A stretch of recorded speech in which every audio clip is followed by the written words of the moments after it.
싸구리는 아니에요. 안 싸요. 압도적인 세계 최고의 K2 흑표, K9 자주포.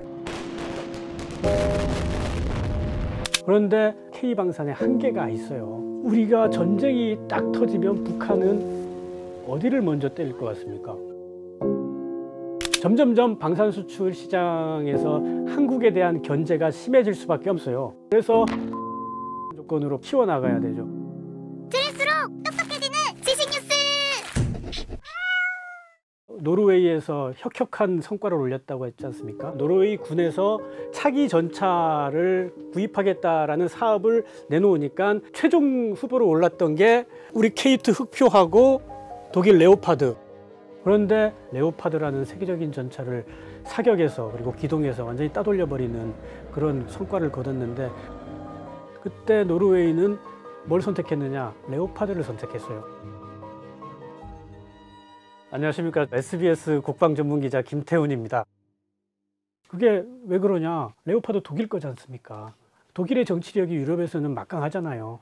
그래서 우리 방산이 그런 기본적인 기초체력, 경쟁력 말고 좀 가졌으면 하는 게, 대한민국이 안보리 상임이사국 같은 그 정도의 정치적인 지위가 있으면 여기저기 막 팔 수 있는데, 그러니까 국제정치력이에요. 국제정치력. 우리가 좀 봐야 될 게, 냉전이 벌어졌을 때까지만 하더라도 전 세계가 군비를 굉장히 증강을 많이 했지 않습니까? 근데 냉전이 끝나고 나토가 미국 위주로 운영이 되면서 그 유럽 국가들이 특별하게 재래식 무기를 강화하진 않았어요. 반면에 우리는 냉전이 끝나도 지금까지 계속 한 번도 안보 불안에서 벗어난 적이 없어요. 계속 무기를 만들어야 돼. 그런데 우크라이나하고 러시아 전쟁이 벌어졌지 않습니까? 그러니까는 그 유럽 국가들이 굉장히 큰 안보적인 그 위협을 느껴서 그때부터 군비 확충을 굉장히 많이 해요. 그러면은 수요가 있을 때 생산 능력을 잘 갖추고 있어야 바로 팔 수 있죠. 어떤 나라가 전차를 사겠다 하면은, 전차는 워낙 덩치가 크니까 빨리빨리 만들어서 공급하기가 어렵잖아요. 팔아달라고 하는데, 전차 달라고 그러는데 못 만들어서 못 파는 경우, 그런 경우가 있다니까요. 우리 K2 전차는 지금 생산 능력이 월 10대 이상이에요. 만약에 수요가 더 들어와 가지고 물량이 더 필요하다, 방사청에서 이거 현대로템은 20대까지 만들 수 있다라고 하는 게 우리 방사청의 판단이고, 독일의 레오파드도 월 10대를 만들 수가 있는데 우리랑 좀 달라요. 전차의 골조를 기존에 있던 낡은 레오파드의 중고 골조를 갖다 놓고 거기에다가 구성품을 넣어 가지고 완성시키는, 그러니까 신형차가 아니에요, 레오파드는. 그러니까는 생산 능력이 우리보다 한 20-30% 떨어진다고 이렇게 봐도 되죠. 다음에 에이브람스는 신차 양산 안 합니다. 창정비라고 해서 대규모 정비인데, 창정비하면서 기존 전력을 좀 업그레이드하고 유지하는 수준으로 가지 신차 양산은 안 해요. 다음에 프랑스의 르클레르, 이것도 마찬가지로 신차 양산 안 하고 창정비만 하면서 전력을 유지하고 있는. 그러니까는 만약에 어디에서 만들어 달라 하면은 그 수요에 될 수 있는 전차는 K2 전차밖에 없는 거예요. 그러니까 수출이 준비된 그런 전차다. 생산량이 이렇게 있어가지고 이것만 있는 게 아니라 급하면 육군에 갈 K2를 먼저 보내주기도 해요. 이번에 폴란드에도 육군에 갈 전차가 먼저 갔어요. 그렇다고 우리 안보가 공백이 생기는 거 아니에요. K1 계열의 전차, 신형 전차들이 있기 때문에 그 전차와 교체하는 거니까 잠시 교체 시기를 늦추는 것 뿐이지, 그런 거를 뭐라 그러냐면 교환 계약이라 그러는데, 일단 갖다 주고 그 다음 우리가 빨리 만들어서 너 거 채워줄게. 육군이 그렇게 지원을 해줘요. 그러니까 우리는 수출 오파가 있으면은 바로 이제 팔 수 있는 그런 조건이 형성이 돼 있죠. 그래서 지금 우리가 K방산이 이렇게 된 거죠. 결국 높은 가성비 때문이라는 얘기가 들리던데, 가성비다. 가성비라는 표현이 틀리진 않는데 싸구리는 아니에요. 안 싸요. 제가 K2나 K9 수출 가격 그때 봤는데 굉장히 비싸요. 또 우리 군에 공급되는 가격보다 수출 가격은 더 비싸요. 성능이 저렇게 좋은데 이거 싸게 팔면은 억울해서 어떻게 장사해요? 싸게 절대 못 팔죠. 그리고 가격이라는 게 싼 게 좋은 게 아니라 가격을 항상 안정적으로 유지해야 하는 게 이게 중요하거든요. 비싸다고 하더라도 가격이 계속 안정적으로 유지가 되면은 그게 경쟁력이 되는 거예요. 그러니까 우리 K2 같은 경우에는 지금 1차 양산, 2차 양산했고 3차 양산이 진행 중인 가운데 4차 양산의 방향이 결정이 됐어요. 그러니까 우리 육군용으로 계속 만들고 있잖아요. 그럼 어떻게 되겠습니까? 협력업체들도 부품을 계속 공급해 줘야 되고, 그러다 보면은 그 가격이 굉장히 안정적으로 돼요. 이걸 뭐라 그러냐면 서플라이 체인, 공급망이 안정적이니까. 근데 레오파드나 르클레르 같은 경우는 만들려고 하면 그때야 부랴부랴 협력업체 모아오고, 협력업체한테 야 이런 부품 저런 부품 니들이 만들어 와봐라, 얼마 되니, 가격이 들쑥날쑥 하거든요. 그러니까 이 가격의 경쟁력이라는 건 가격이 안정적이다. 사실 우리가 흔히 K방산의 경쟁력이라고 하면 3+1 이렇게 표현을 하거든요. 기술력, 그러니까 우리 무기들의 성능이 뛰어나다는 그런 점이 있고, 다음에 저렴한 가격이라고 표현을 했는데 아까 보셨겠지만 사실 그렇게 저렴하진 않아요. 적당한 가격 받습니다. 다음에 생산력, 다른 그 경쟁국들의 방산은 우리만큼 빠르게 생산할 수 있는 기반이 없어요. 우리만 갖추고 있어요. 그래서 어떤 나라가 어떤 무기를 요구한다 하면은 우리는 즉각 만들어줘 버리는 그런 게 있거든요. 여기에 하나 더 한다면 범정부적 지원이라고 할 수 있는 게 3+1의 1입니다.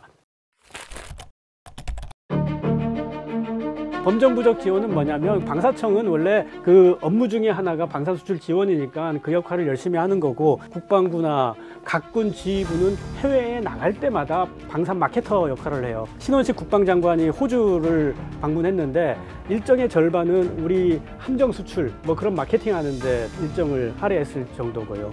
다음에 수출입은행에 자본금을 많이 쌓아놓고 그 자본금 대비 몇 프로를 수입국에다가 대출해주는, 그것도 중요한데 우리 정부의 금융기관들은 수출금융을 일으켜가지고 많이 도와주죠. 우리는 지금 폴란드 같은 경우는 80%, 85%를 대출을 해줘요. 폴란드 입장에서 수입액의 80%, 85%를 우리가 돈을 꿔주는 거예요. 그러니까 수출금융을 잘해야 돼요. 사실 우리가 환수할 수 있는 노하우가 뛰어나면 100% 꿔줘도 돼요.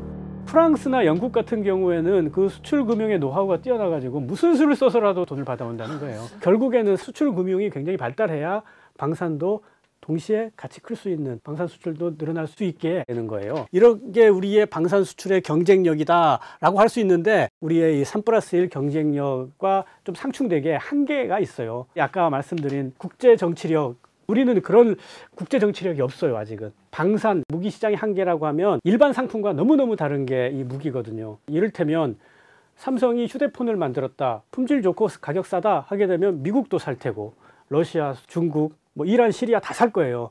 근데 지금 제가 이렇게 열거한 나라들, 어떤 나라도 우리 무기 안 삽니다. 우리가 그 나라의 무기를 못 팔아요. 미국은 애초에 자기들이 좋은 무기 만드니까 너네 나라 무기 살 이유도 없고, 또 진입장벽이 높아요. 무기 시장의 진입장벽이. 그리고 러시아, 중국은 사회주의 국가잖아요. 서방의 핵심 기술, 서방의 첨단 구성품이 들어간 무기가 들어갈 수가 없어요. 그리고 뭐 이란 같은 경우도 서방 국가들이 굉장히 적대시하는 나라고, 시리아 전쟁이 계속 벌어지고 있는 나라고. 그러니까 시장이 굉장히 한정적이라는 거. 그런 한정적인 시장인데다가 유럽 같은 경우는 텃세가 있죠. 이번에 폴란드도 그렇고, 호주의 K9 팔 때도 그렇고, 이집트의 K9 팔 때도 그랬는데 현지 생산 조건으로 팔아요. 우리가 만든 구성품, 부품 다 갖고 가가지고 조립을 거기서 하는 거잖아요. 그러면 그 나라는 일자리를 얻을 수가 있어가지고 자기들도 나름대로 산업을 키울 수 있으니까 현지 생산 되게 좋아요.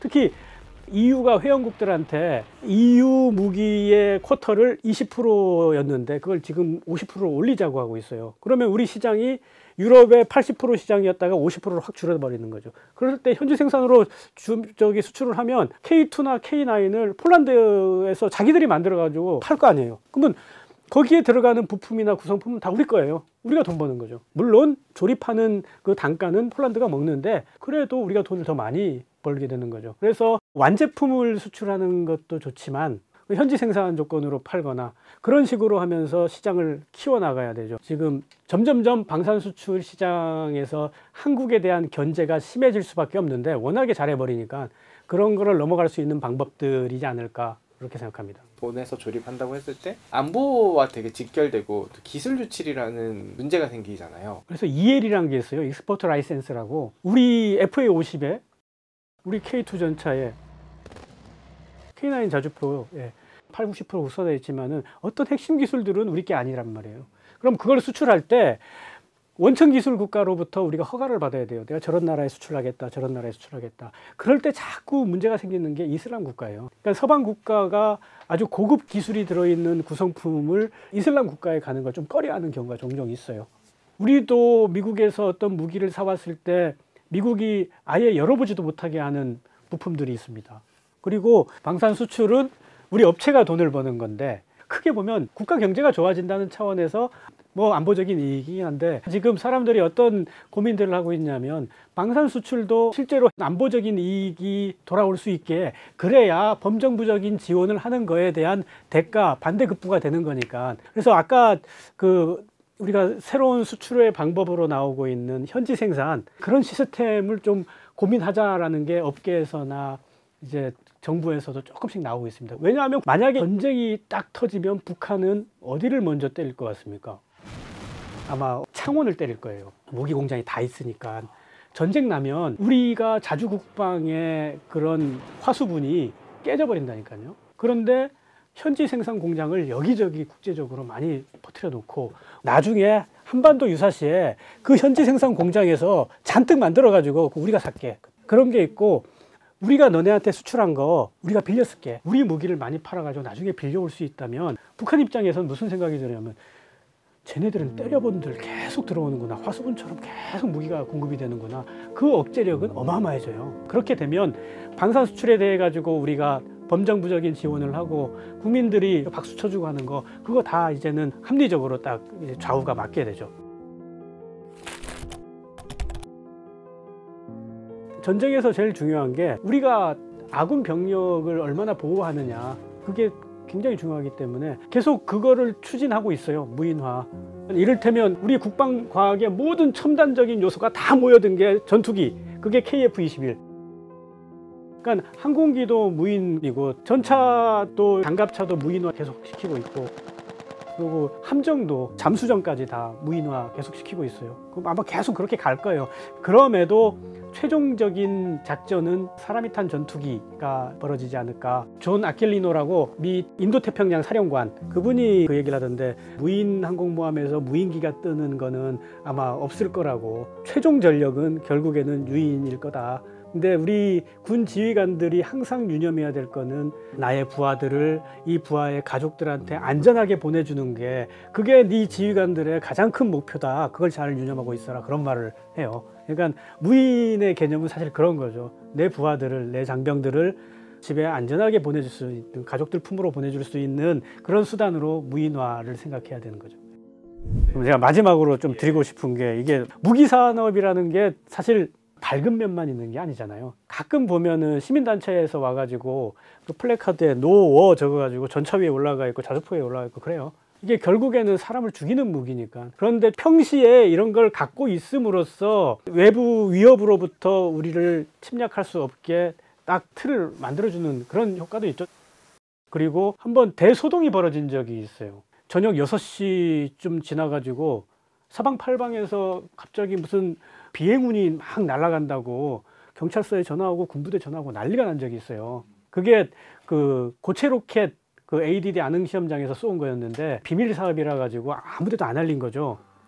근데 왜 그 시간에 쏘았냐? 어민들 활동하는데 지장을 안 주는 시간대 합의 보고 쏘아야 되는데 그 시간대가 그 시간이었던 거예요. 저녁 시간대. 근데 그게 비밀 사업이라서 알려주면 안 되는 건데 그거 어떻게 안 알려주겠어요? 들통이 나버렸는데. 그래서 막 그 사람들한테 혼란을 줬다고 욕을 많이 했었는데 오죽했으면 그때 쏘겠어요. 자기들도 편한 시간에 낮에 쏘고 6시 되면 퇴근하고 싶죠. 근데 무기는 그렇게 개발하는 거예요. 북한 보세요. 서해에서 쏘아가지고 내륙을 관통해서 동해로 떨어뜨리잖아요. 미국이나 중국 같은 경우는 사막이 있어요. 사막에서 막 쏴도 돼요. 우리 그렇게 할 수 있을 것 같아요? 우리가 서해에서 쏘아가지고 우리 국토를 지나가지고 동해에 떨어뜨린다? 우리 그거 못해요. 되게 어렵게 개발해요. 그래서 우리가 개발한 이런 무기들은 참 그 애환이 많이 깃들여 있는 무기다. 그렇게 알아주셔야 돼요. 오늘 교양이를 부탁해 여기서 마치겠습니다. 감사합니다.